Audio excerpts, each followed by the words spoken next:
we just said we wanted to stay positive for these last 2 weeks. You know, we've been as a team through so much together. We're not going to throw the towel in the last 2 games. We want to play for one another, and we want to build on what we've built throughout the season.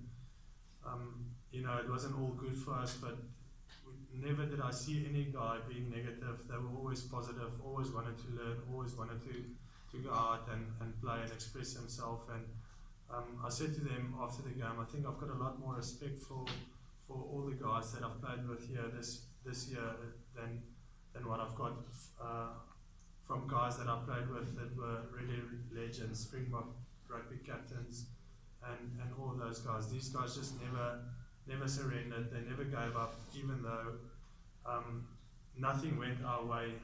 They were always positive, and we can't ask for a better team or for better guys to play rugby with. And I'm just really proud to be their captain and that I could have been their captain for the year. And I'm just looking forward to the last 2 games to finish in a high.